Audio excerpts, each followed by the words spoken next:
ಸದ್ಯ artificial intelligence ಅನ್ನೋದು ಜಗತ್ತಿನಲ್ಲಿ ಯಾವ ರೀತಿ ಸ್ಪ್ರೆಡ್ ಆಗ್ತಿದೆ ಅಂತ ಹೇಳೋದೇನು ಬೇಡ ಅನಿಸುತ್ತೆ. ಮೆಟಾ, ಚಾಟ್ ಜಿಪಿಟಿ, ಗೂಗಲ್ ಜೆಮಿನಿನಂಥ AI ಬಾಟ್ಗಳ ಬಗ್ಗೆ ನೀವು ಈಗಾಗಲೇ ಕೇಳಿರ್ಬೋದು. ಆದರೆ ಇತ್ತೀಚೆಗೆ ಚೀನಾದವರು ಕಂಡುಹಿಡಿದಂಥ ಒಂದು ಹೊಸ ತಂತ್ರಜ್ಞಾನ ಅಮೆರಿಕವನ್ನು ಸೇರಿ ಇಡೀ ವಿಶ್ವವನ್ನೇ ನಿಬ್ಬೆರಗಾಗಿಸಿದೆ. ಇದೊಂದು ಅಮೆರಿಕಕ್ಕಷ್ಟೇ ಅಲ್ಲ, ಇಡೀ ವಿಶ್ವಕ್ಕೆ ಅಲಾರಾಮ್ ಅಂತ ಹೇಳ್ಬೋದು. ಯಾಕಂದರೆ ಚಾಟ್ ಜಿಪಿಟಿದಂಥ AI ಬಾಟ್ಗಳು ಈಗಾಗಲೇ ಯಾವ ರೀತಿ ಎಫಿಷಿಯೆಂಟಾಗಿ ವರ್ಕ್ ಮಾಡ್ತಿದೆ ಅನ್ನೋದರ ಬಗ್ಗೆ ಎಲ್ರಿಗೂ ಗೊತ್ತಿದೆ.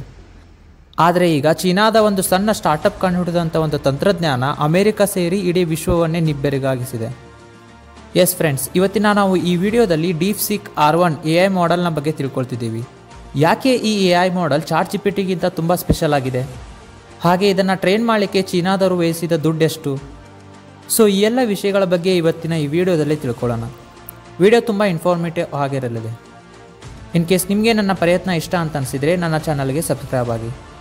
DeepSeek ಒಂದು free AI powered chat bot. Chat GPT ಥರ ಇದಕ್ಕೂ ನೀವು ಏನೇ ಟಾಸ್ಕ್ ಕೊಟ್ಟರೂ ಕಂಪ್ಲೀಟ್ ಮಾಡಿ ಕೊಡುತ್ತೆ. ಆದರೆ ಯಾಕೆ DeepSeek ಅಮೆರಿಕವನ್ನು ತಂತ್ರಜ್ಞಾನದಲ್ಲಿ ಮೀರಿಸಿದೆ ಅನ್ನೋದನ್ನು ಈ ವಿಡಿಯೋದಲ್ಲಿ ನೋಡೋಣ. DeepSeekನ್ನು ಚೀನಾದ ಒಂದು ಸಣ್ಣ ಸ್ಟಾರ್ಟಪ್ ಕಂಪ್ನಿ ಲಾಂಚ್ ಮಾಡಿದ್ದಾರೆ. 2025ರಲ್ಲಿ ಚೀನಾದ ಲಿಯಾನ್ ವೆಂಗ್ಫೆಂಗ್ ಅನ್ನೋರು ಈ AI ಮಾಡೆಲ್ನ ಲಾಂಚ್ ಮಾಡಿದರು. ಇನ್ನು ಈ ಲಿಯಾಂಗ್ ಅವರು ಚೀನಾದ ಜಿಜಿಯಾಂಗ್ ಯೂನಿವರ್ಸಿಟಿಯಲ್ಲಿ ಎಲೆಕ್ಟ್ರಾನಿಕ್ ಇನ್ಫಾರ್ಮೇಟಿವ್ ಹಾಗೆ ಕಂಪ್ಯೂಟರ್ ಸೈನ್ಸ್ನಲ್ಲಿ ಡಿಗ್ರಿಯನ್ನು ಕಂಪ್ಲೀಟ್ ಮಾಡಿದ್ದಾರೆ. ಡಿಗ್ರಿ ಕಂಪ್ಲೀಟ್ ಆದಮೇಲೆ ಸ್ವಂತದೇ ಆದ ಯಾವುದಾದ್ರೂ ಒಂದು ಕಂಪ್ನಿ ಸ್ಟಾರ್ಟ್ ಮಾಡಬೇಕು ಅಂತ ಇವರಿಗೆ ಅನ್ನಿಸ್ತು. ಸೊ ಅದಕ್ಕಾಗಿ ಇವರು DeepSeek ಅನ್ನೋ ಒಂದು ಕಂಪ್ನಿಯನ್ನು ಸ್ಟಾರ್ಟ್ ಮಾಡ್ತಾರೆ. DeepSeek AI ಮಾಡೆಲನ್ನು ಮಾಡೋಕ್ಕೆ ಚೀನಾದವರು ಟೋಟಲ್ ಇನ್ವೆಸ್ಟ್ ಮಾಡಿರೋ ದುಡ್ಡು ಎಷ್ಟು ಅಂದರೆ ಜಸ್ಟ್ $5.6 ಮಿಲಿಯನ್. ಅದೇ ಚಾಟ್ ಜಿಪಿಟಿಯನ್ನು ನಾವು ಕನ್ಸಿಡರ್ ಮಾಡಿದರೆ ಇದರ ಮುಂದೆ ಏನೂ ಇಲ್ಲ ಅಂತ ಅನಿಸುತ್ತೆ. ಯಾಕಂದರೆ ಚಾಟ್ ಜಿಪಿಟಿದಂಥ AI ಮಾಡೆಲನ್ನು ಟ್ರೈನ್ ಮಾಡೋಕ್ಕೆ ಅಮೆರಿಕದವರು ಖರ್ಚು ಮಾಡಿದ ಒಟ್ಟು ದುಡ್ಡು $100 ಮಿಲಿಯನ್ ಹೆಚ್ಚು. ಸೊ ಇಷ್ಟು ಸಣ್ಣ ಖರ್ಚಿನಲ್ಲಿ ಚೀನಾದವರು ಬಿಲ್ಡ್ ಮಾಡಿರುವ ಈ ತಂತ್ರಜ್ಞಾನ ಅಮೆರಿಕದ ಚಾಟ್ ಜಿಪಿಟಿಗೂ ಕೂಡ ಟಕ್ಕರ್ ಕೊಡ್ತಿದೆ ಅಂತ ಹೇಳ್ಬೋದು. ಇನ್ನು ರೆಗ್ಯುಲರ್ ಯೂಸರ್ಸ್ಗೆ DeepSeek R1 ಅನ್ನು ಫ್ರೀ ಟು ಯೂಸ್ ಅಂತ ಮಾಡಿದ್ದಾರೆ. ಅದೇ ಚಾಟ್ ಜಿಪಿಟಿದಂಥ ಪ್ರೀಮಿಯಂ ವರ್ಷನನ್ನು ನೀವು ಬಾಯ್ ಮಾಡಬೇಕಂದ್ರೆ ತುಂಬ ದುಡ್ಡನ್ನು ವ್ಯಯಿಸಬೇಕಾಗತ್ತೆ. ಸೊ ಕಾಸ್ಟ್ ಎಫಿಷಿಯನ್ಸಿಯಲ್ಲಿ ಕೂಡ ಜನ ಈಗ DeepSeekನ್ನು ಕನ್ಸಿಡರ್ ಮಾಡ್ತಿದ್ದಾರೆ. ಆ್ಯಂಡ್ ಈ AI model chat GPT premium version ಥರಾನೇ ಎಫಿಷಿಯೆಂಟ್ ಆಗಿ ವರ್ಕ್ ಮಾಡ್ತಿದೆ, with more accuracy and fast. ಇದೇ ಚೀನಾಗೆ US ಹಲವಾರು ವರ್ಷಗಳ ಹಿಂದೆ ಚಿಪ್ ಟ್ರಾನ್ಸ್ಪೋರ್ಟ್ ಮಾಡಲಿಕ್ಕೆ ರಿಸ್ಟ್ರಿಕ್ಷನ್ಗಳನ್ನು ಹಾಕಿತ್ತು. ಆ್ಯಂಡ್ ಅದೇ ಚೀನಾ ಈಗ ಅಮೆರಿಕವನ್ನು ಮೀರಿಸುವಂಥ AI ಮಾಡೆಲನ್ನು ಮಾಡಿ ಅಮೆರಿಕವನ್ನು ಶಾಕ್ ಮಾಡಿದ್ದಾರೆ. DeepSeek ಸ್ಟಾರ್ಟಪ್ನವರು ಹಳೆಯ ಔಟ್ಡೇಟೆಡ್ ಚಿಪ್ಸ್ಗಳನ್ನು ಯೂಸ್ ಮಾಡಿಕೊಂಡು ಈ ತರಹದ AI ಮಾಡೆಲನ್ನು ಮಾಡಿದ್ದಾರೆ. ಬೇರೆ AI ಮಾಡೆಲ್ ಕನ್ಸಿಡರ್ ಮಾಡಿದರೆ ಈ DeepSeekನಲ್ಲಿ ಏನು ಸ್ಪೆಷಾಲಿಟಿ ಇದೆ ಬನ್ನಿ ತಿಳ್ಕೊಳ್ಳೋಣ. ChatGPT and other AI models work ಆಗ್ತಿರೋದು 32 ಬಿಟ್ ಫ್ಲೋಟಿಂಗ್ ಪಾಯಿಂಟ್ಸ್ನಲ್ಲಿ. ಅದೇ ನೀವು DeepSeekನ್ನು ಕನ್ಸಿಡರ್ ಮಾಡಿದರೆ ಇದು 8 ಬಿಟ್ ಫ್ಲೋಟಿಂಗ್ ಪಾಯಿಂಟ್ಸ್ನಲ್ಲಿ ವರ್ಕ್ ಮಾಡ್ತಿದೆ. ಸೊ ಇದರಿಂದ 75% ಕಡಿಮೆ ಮೆಮೊರಿ ಕೂಡ ಉಳಿಯುತ್ತೆ. ಆ್ಯಂಡ್ ಚಾಟ್ ಜಿಪಿಟಿ ಅಷ್ಟೇ ಎಫಿಷಿಯೆಂಟ್ ಆಗಿ ವರ್ಕ್ ಮಾಡ್ತಿದೆ. ಇನ್ನು ಫ್ಲೋಟಿಂಗ್ ಪಾಯಿಂಟ್ ಏನು ಅಂತಂದರೆ, ಇನ್ ಕೇಸ್ ನೀವು ಒಂದು ಕ್ವಶನನ್ನು AI ಮಾಡೆಲ್ಗೆ ಕೇಳಿದರೆ ಅದು ಒಂದೊಂದು ಶಬ್ದವನ್ನು ಸ್ಟೋರ್ ಮಾಡಿ ಅನಲೈಸ್ ಮಾಡಿ ಆನ್ಸರ್ ಮಾಡುತ್ತೆ. ಆದರೆ DeepSeek ಒಮ್ಮೆಗೆ ಪೂರ್ತಿ ವಾಕ್ಯವನ್ನು ಸ್ಟೋರ್ ಮಾಡಿ ಅನಲೈಸ್ ಮಾಡಿ ಆನ್ಸರ್ ಕೊಡುತ್ತೆ. ಆ್ಯಂಡ್ ಇದರಿಂದ 90% ಅಕ್ಯುರೇಸಿಯನ್ನು ಕೂಡ ಅಚೀವ್ ಮಾಡಿದ್ದಾರೆ. ಇಷ್ಟೇ ಅಲ್ಲ, ಟ್ರೆಡಿಷ್ನಲ್ AI ಮಾಡೆಲ್ಸ್ಗಳಲ್ಲಿ 1.8 ಟ್ರಿಲಿಯನ್ ಪ್ಯಾರಾಮೀಟರ್ಸ್ ಎಟ್ ಅ ಟೈಮ್ ಆ್ಯಕ್ಟಿವ್ ಆಗಿರ್ತವೆ. ಮೀನ್ಸ್ ನಾವು ಕೇಳೋ ಕ್ವಶನ್ಗೆ ಡಿಫ್ರೆಂಟ್ ಸೋರ್ಸಸ್ನಿಂದ ಆನ್ಸರ್ನ ಹುಡುಕಿ ನಮಗೆ ಕೊಡ್ತಿರ್ತವೆ. ಆದರೆ DeepSeek ವರ್ಕ್ ಆಗ್ತಿರೋದು ಕೇವಲ 671 ಬಿಲಿಯನ್ ಪ್ಯಾರಾಮೀಟರ್ಸ್ನಲ್ಲಿ. ಆ್ಯಂಡ್ ಅದರಲ್ಲೂ ಕೂಡ 37 ಬಿಲಿಯನ್ ಪ್ಯಾರಾಮೀಟರ್ಸ್ಗಳು ಆ್ಯಕ್ಟಿವ್ ಆಗಿ ವರ್ಕ್ ಮಾಡ್ತಿವೆ. ಸೊ ಇವನ್ನೆಲ್ಲ ನಾವು ಯಾಕೆ ಕನ್ಸಿಡರ್ ಮಾಡಬೇಕು ಅಂತಂದರೆ, ಇವೆಲ್ಲ ಇಂಪಾರ್ಟೆಂಟ್ ಆಗಿರೋದು ಹಾರ್ಡ್ವೇರ್ ಮ್ಯಾನುಫ್ಯಾಕ್ಚರ್ನಲ್ಲಿ. ಒಂದು AI ಮಾಡೆಲನ್ನು ನೀವು ಟ್ರೈನ್ ಮಾಡಬೇಕಾದ್ರೆ ಹಲವಾರು ಚಿಪ್ಸ್ಗಳ ಅವಶ್ಯಕತೆ ಇರುತ್ತೆ. ಸೊ ಹಾರ್ಡ್ವೇರ್ ಇಂಪಾರ್ಟೆನ್ಸ್ ಎಷ್ಟು ಅನ್ನೋದನ್ನು ನಾವಿಲ್ಲಿ ಕಾಣ್ಬೋದು. ಸೊ ಎಷ್ಟು ಕಡಿಮೆ ಕಮಾಂಡ್ಸ್ಗಳನ್ನು ನಾವು AI ಮಾಡೆಲ್ಗೆ ನೀಡ್ತೀವೋ ಹಾರ್ಡ್ವೇರ್ ರಿಕ್ವೈರ್ಮೆಂಟ್ ಕೂಡ ಅಷ್ಟೇ ಕಡಿಮೆ ಬೀಳುತ್ತೆ. ಇನ್ನು ಈ DeepSeek ಅಮೆರಿಕಕ್ಕೆ ತುಂಬ ಲಾಸ್ ಮಾಡಿರೋ ಇನ್ನೊಂದು ಇಂಪಾರ್ಟೆಂಟ್ ವಿಷಯ ಏನು ಅಂದರೆ, ಈ AI ಮಾಡೆಲ್ ಫ್ರೀ ಸೋರ್ಸ್ ಆಗಿ ಬಿಟ್ಟಿರೋದಕ್ಕೆ. ಇನ್ ಕೇಸ್ ನಿಮಗೆ ಗೊತ್ತಿಲ್ಲ ಅಂತಂದರೆ, ಚಾಟ್ ಜಿಪಿಟಿದಂಥ ಪ್ರೀಮಿಯಂ ವರ್ಷನನ್ನು ನೀವು ಬಾಯ್ ಮಾಡಬೇಕಂದ್ರೆ ಮಂತ್ಲಿ ಸಬ್ಸ್ಕ್ರಿಪ್ಷನ್ ಕೊಡಬೇಕಾಗುತ್ತೆ. ಆ್ಯಂಡ್ ಗೂಗಲ್ನಲ್ಲಿ ನಾವು ಈಗ ಯೂಸ್ ಮಾಡ್ತಿರೋ ಚಾಟ್ ಜಿಪಿಟಿ ಕೂಡ ಹಳೆ ವರ್ಷನ್. ಬಟ್ ನಿಮಗೆ ಅಪ್ಡೇಟೆಡ್ ಪ್ರೀಮಿಯಂ ವರ್ಷನ್ ಬೇಕು ಅಂತಂತಂದರೆ ಡಾಲರ್ಸ್ಗಳಷ್ಟು ಖರ್ಚು ಮಾಡಿ ನೀವು ಅದನ್ನು ಬಾಯ್ ಮಾಡಬೇಕಾಗುತ್ತೆ. ಆದರೆ DeepSeekನ್ನು ಯಾರು ಬೇಕಾದರೂ ಯೂಸ್ ಮಾಡ್ಬೋದು. ಆ್ಯಂಡ್ ಇದರ ಅಲ್ಗೋರಿಥಮ್ ಕೂಡ ಅವೈಲೇಬಲ್ ಇದೆ. ಸೊ ಬೇಕಾದವರು ಇದರ ಮೇಲೆ ಎಕ್ಸ್ಪೆರಿಮೆಂಟ್ ಮಾಡಿ ಟೆಸ್ಟ್ ಕೂಡ ಮಾಡಬಹುದು. ಈ ಹಿಂದೆ ಅಮೆರಿಕ ಭಾರತಕ್ಕೂ ಕೂಡ ಇದೇ ತರಹದ ಚಾಲೆಂಜನ್ನು ಮಾಡಿತ್ತು. ವರ್ಷ 1974 ಭಾರತಕ್ಕೆ ವೆದರ್ ಪ್ರೆಡಿಕ್ಷನ್ಗಾಗಿ ಕ್ರೇ XMP ಸೂಪರ್ ಕಂಪ್ಯೂಟರ್ನ ಅವಶ್ಯಕತೆ ಇತ್ತು. ಆ್ಯಂಡ್ ಅಮೆರಿಕಕ್ಕೆ ಸೂಪರ್ ಕಂಪ್ಯೂಟರ್ ಕೊಡುವಂತೆ ಕೇಳಿತ್ತು.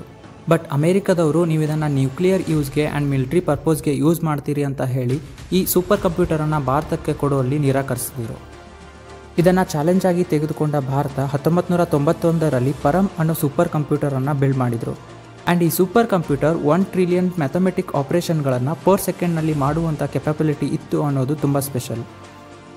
ಈ ಡೀಪ್ ಸೀಕ್ನಿಂದ ಅಮೆರಿಕದ ಯಾವ ಕಂಪನಿಗಳಿಗೆ ಎಷ್ಟು ಹೊಡೆತ ಬಿದ್ದಿದೆ ಅದರ ಬಗ್ಗೆ ಈಗ ನೋಡೋಣ ಬನ್ನಿ. ಅಮೆರಿಕದ ಸ್ಟಾಕ್ ಮಾರ್ಕೆಟ್ನಲ್ಲಿ $1 ಟ್ರಿಲಿಯನ್ ನಷ್ಟವಾಗಿದೆ. ಆ್ಯಂಡ್ ಅಮೆರಿಕದ NVIDIA ಕಂಪನಿ ಇದೊಂದು ಚಿಪ್ ಮ್ಯಾನುಫ್ಯಾಕ್ಚರಿಂಗ್ ಕಂಪ್ನಿ ಕೂಡ. ಇದು ಒಂದು ದಿನಕ್ಕೆ 17% ಲಾಸನ್ನು ಕೂಡ ಕಂಡಿದೆ. ಸೊ ಇದರಿಂದ NVIDIA ಕಂಪ್ನಿಗೆ ಟೋಟಲ್ $560 ಬಿಲಿಯನ್ ನಷ್ಟವಾಗಿದೆ. ಕೇವಲ NVIDIA ಕಂಪನಿ ಅಷ್ಟೇ ಅಲ್ಲ, ಚಿಪ್ ಮ್ಯಾನುಫ್ಯಾಕ್ಚರ್ ಕಂಪ್ನಿಗಳಾದಂತಹ ಆರ್ಮ್ ಸ್ಟಾಕ್ನಲ್ಲಿ 10%, ಬ್ರಾಡ್ಕಾಮ್ ಕಂಪನಿ ಸ್ಟಾಕ್ ಮಾರ್ಕೆಟ್ನಲ್ಲಿ 17%, ಸೂಪರ್ ಮೈಕರ್ ಕಂಪನಿ ಸ್ಟಾಕ್ ಮಾರ್ಕೆಟ್ನಲ್ಲಿ 4.6% ನಷ್ಟವನ್ನು ಅನುಭವಿಸಿದೆ. ಆ್ಯಕ್ಚುಲಿ ಮೊದಲಿಗೆ DeepSeek R10 ಅನ್ನೋ ಮಾಡೆಲನ್ನು ಲಾಂಚ್ ಮಾಡಿದರು. ಇದು ವರ್ಕ್ ಹೇಗೆ ಮಾಡ್ತಿತ್ತು ಅಂದರೆ ಇದನ್ನು ಟ್ರೈನ್ ಮಾಡಿದ್ದು ಲಾರ್ಜ್ ಸ್ಕೇಲ್ ರೀಇನ್ಫೋರ್ಮೆಂಟ್ ಲರ್ನಿಂಗ್ನಲ್ಲಿ. ಆದರೆ ಇದನ್ನು ಸೂಪರ್ವೈಸ್ಡ್ ಫೈನ್ ಟ್ಯೂನಿಂಗ್ನಲ್ಲಿ ಟೆಸ್ಟ್ ಮಾಡಿರಲಿಲ್ಲ. ಈ SFT ಟೆಸ್ಟ್ ಇಲ್ಲದ ಕಾರಣ DeepSeek R10ನಲ್ಲಿ ಪೂರ್ ರೀಡಬಿಲಿಟಿ ಹಾಗೆ ಎಂಡ್ಲೆಸ್ ರಿಪಿಟೇಷನ್ ಆಗ್ತಿರೋ ಪ್ರಾಬ್ಲಮ್ಸ್ಗಳ ಬಗ್ಗೆ ಗೊತ್ತಾಯಿತು. ಈ ಪ್ರಾಬ್ಲಮ್ಸ್ಗಳನ್ನೆಲ್ಲ ಸಾಲ್ವ್ ಮಾಡಿ DeepSeek R1 ಅನ್ನೋ ಅಪ್ಡೇಟೆಡ್ ವರ್ಷನನ್ನು ಲಾಂಚ್ ಮಾಡಿದರು. ಆ್ಯಂಡ್ ಇದು ಎಷ್ಟು ಎಫಿಷಿಯೆಂಟ್ ಆಗಿತ್ತಂದರೆ ChatGPTಗೂ ಕೂಡ ಟಕ್ಕರ್ ಕೊಟ್ಟು ಮುಂದೆ ಹೋಗುವಂತಿತ್ತು. ಬಟ್ ಈ DeepSeek 100% ಎಫಿಷಿಯೆಂಟಾಗಿ ವರ್ಕ್ ಮಾಡುತ್ತಾ ಅನ್ನೋ ಪ್ರಶ್ನೆಗೆ ಉತ್ತರ ಇಲ್ಲ.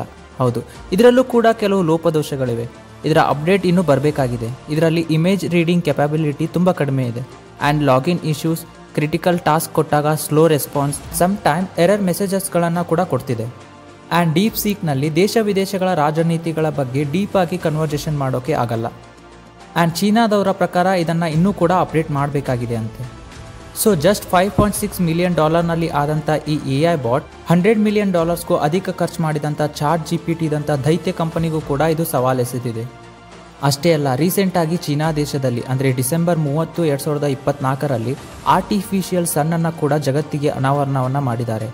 ಅದು ಕೂಡ 1000+ ಪ್ಲಾಸ್ಮಾ ಕನ್ಫೈನ್ಮೆಂಟ್ ಇರುವ ಒಂದು ನ್ಯೂಕ್ಲಿಯರ್ ಫ್ಯೂಷನ್ನಿಂದ ಮಾಡಿದಂಥ ಮಷಿನ್. ಈ ಸಾಧನೆಯನ್ನು ನೋಡಿ ವಿಶ್ವವೇ ನಿಬ್ಬೆರಗಾಗಿತ್ತು. ಆ್ಯಂಡ್ ಇನ್ನೊಂದು ಇಂಟ್ರೆಸ್ಟಿಂಗ್ ವಿಷಯ ಏನು ಅಂತಂದರೆ ಇದರಲ್ಲಿ ಮೇಂಟೈನ್ ಮಾಡಿದಂಥ ಟೆಂಪ್ರೇಚರ್ 100 ಮಿಲಿಯನ್ ಡಿಗ್ರಿ ಸೆಲ್ಸಿಯಸ್ಗೂ ಅಧಿಕ. Yes, you heard it right, 100 million degree Celsius.